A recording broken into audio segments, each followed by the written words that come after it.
Аққа түскен дақ. Қабдеш Жұмаділов. Әңгіме. Астанадан оқу жұмысын тексере шыққан Сәкен бұл ауданға кеше жеткен. Қонақ үйде жатып жақсы тыныққан ол таңертең оқу бөліміне қарай бет алды.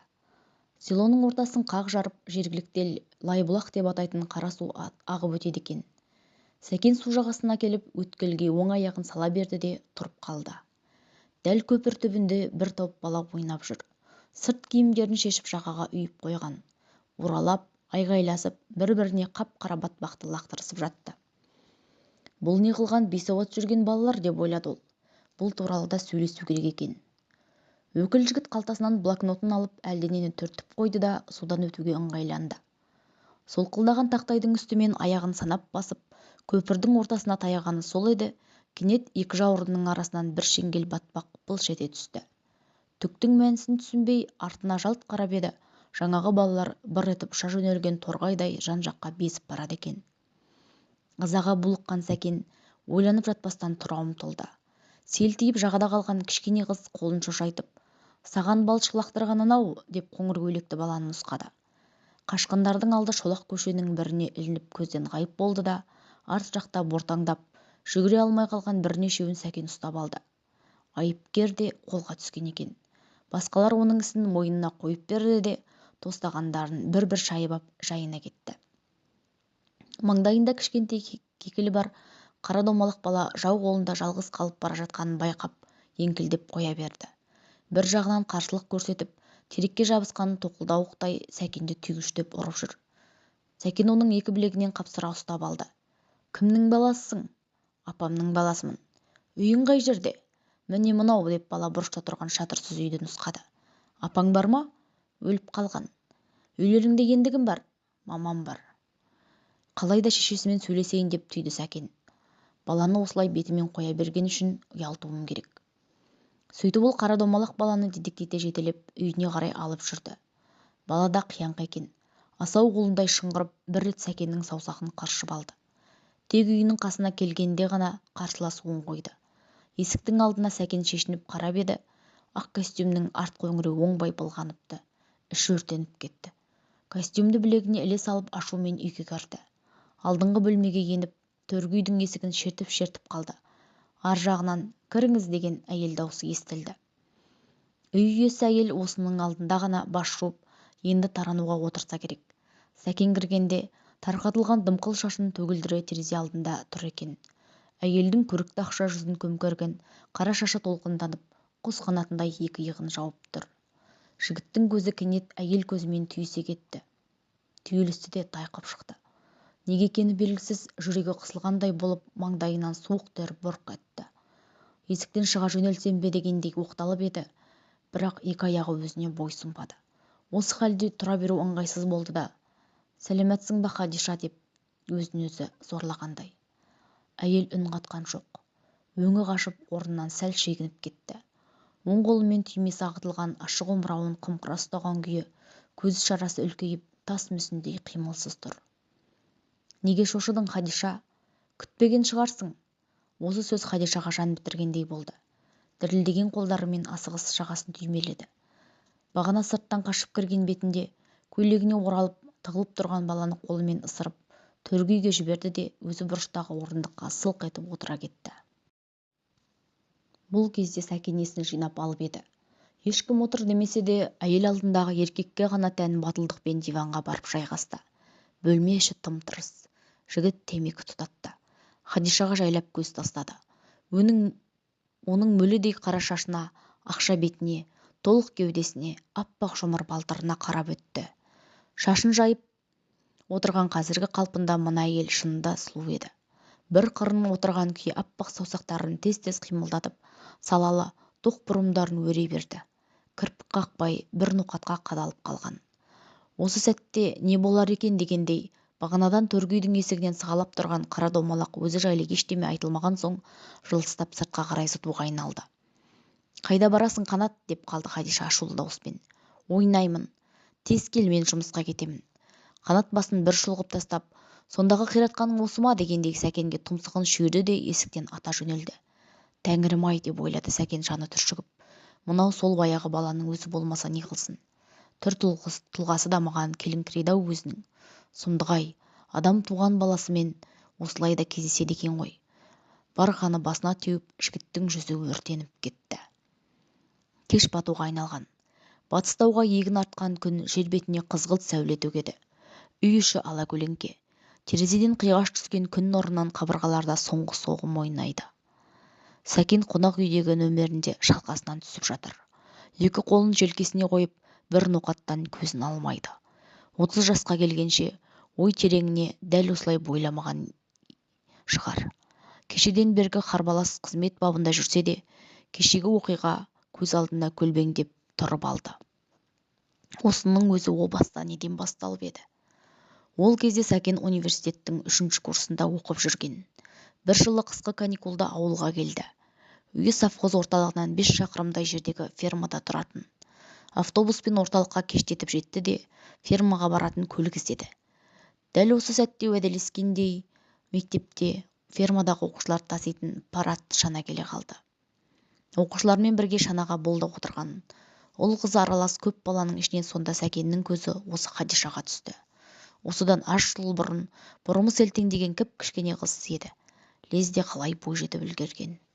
Жас қыз Сәкеннің назарын аударып кетті. Студент жігітке ол да қыз көзімен қылмия қараған болды. Жол бойы шана үстінде бұлар оқушылармен қосылып көп-көп ән шырқасты. Екеуі тілі қатысқан жоқ, бірақ бәрі де түсінікті болатын. Оқта-текте қия жолда шана ауытқыған кезде Хадиша сықылықтай күліп, неге екені белгісіз Сәкеннің құшағына әлсін-әлсін құлай берген. Сол бір жарық айлы кеш Сәкеннің көз алдына толқысып тұра қалды. Аязды түнде қас кірпігіне қырау тұрып, уылжыған өңі алабұртып жайнай түскен жас Хадиша сол шақта қандай сұлу еді. Осы жолы Сәкен ауылда 10 шақты күн демалды. Ойын-тойда, кино мен биде Хадишамен әлденеше рет бірге болып, ықыласа ауып әбден танысып қайтты. Алматыға келген соңда Хадишамен хат жазысып тұрды. Сол жылдың жазында Сәкен тағы да демалысқа келген. Ауылға жеткенше асығып, қатты сабырсызданғаны есінде. Бұл келгенде Хадишалар мектеп бітіріп, аттестаттарын алып, ауылда жүрген еді. Сәкенді гүлдей жайнап, күлімдеп қарсы алды. Сол өткен жаздағы жарқын кештерді ойласа, бүгінге дейін Сәкеннің өзегін бір ыстық ағын жарып өтеді. Сондағы ауыл жастары қандай сауықшыл. Кеш батып, қас қарайысымен қыз-жігіттер топ-топ болып клубқа қарай ағылатын. Жастар гармондатып ән шырқайды, би билейді. Не болмаса ауыл сыртындағы көк майсаға құрып тастаған алтыбақанда тербеліп, жалындаған жас жүрекке бір аужал қанағат іздейді. Түн ортасына дейін кейде бөдене шақырып, торғай шырылдағанға дейін сауық сайран салқын тартпайды. Осындай кештерде Сәкен үнемі Хадиша қасында болды. Екеуі жұбын жазбай, алтыбақанда отырып тербелгенде, өзіне қараған Хадиша көзінен жарқылдаған бір от көруші еді. Кейде бұлар жұрттан оңаша шығып, аяққа оралып ойнаған көк шалғында жара бел асып кететін. Сондай шақтарда Хадиша оның мойнынан қатты құшақтап тұрып, «Сәкен, сіз мені ұмытпайсыз ба?» деуші еді.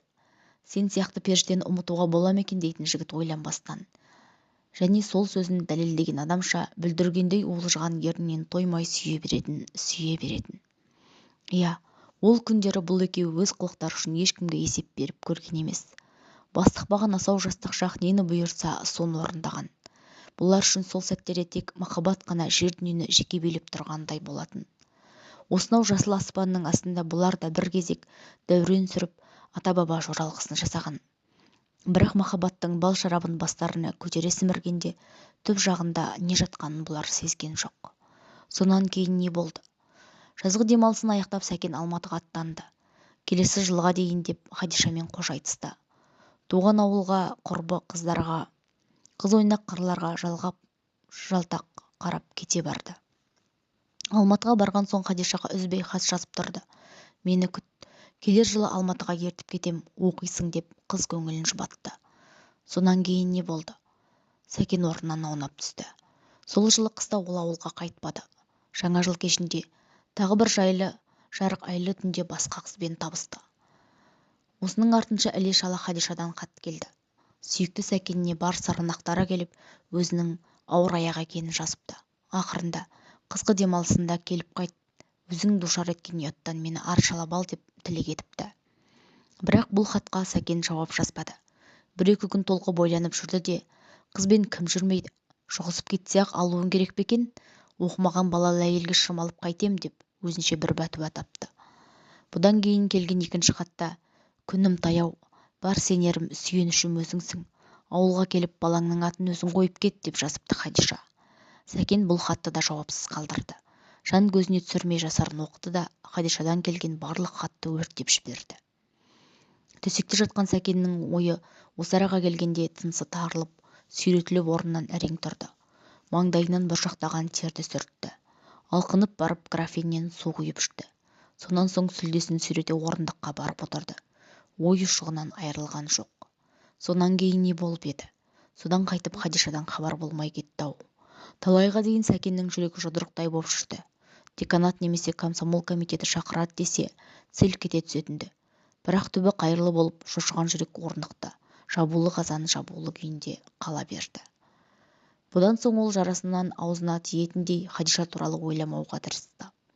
Келесі жылы ауылға барғанда Хадиша шешесімен жас баласын алып басқа жаққа көшіп кеткенін естіді. Қайда баратынын айтпастан бір түнде ғайып болған. Келген күннің ертеңінде оңаша шақырып алып әкесінің былай дегені бар: балам, деп бастаған әкесі ашуланғандағы әдетімен мұрнын тістелеп отырып: осында сен туралы өсек тарап жүр. Хадиша қолда өскен бала еді. Шешесі байғұс заманнан бергі көршіміз болатын. Күйеуі соғыста өліп қалғанда жалғыз қызын аузына түстеп жүріп өсірген. Егер сол бейбақтарды сенің қор еткенің рас болса, менен тумай кет. Ылайым, екі дүниеде оңамын деп ойлама деп зекіп ұрыса отырып. Егер де сондай бір ақымақтық ісі өткені рас болса, Хадишаны көшіріп әкеліп, қолымызға келін қып сүрек деп ауыр салмақ салған. Алайда Сәкен ақпын да саумын деп ант су ішіп екі қолын төбесіне қойды. Әке алдында мойындамай кетті. Келесі жылы оқуын бітіріп Алматыда қызметте қалды, үйленді.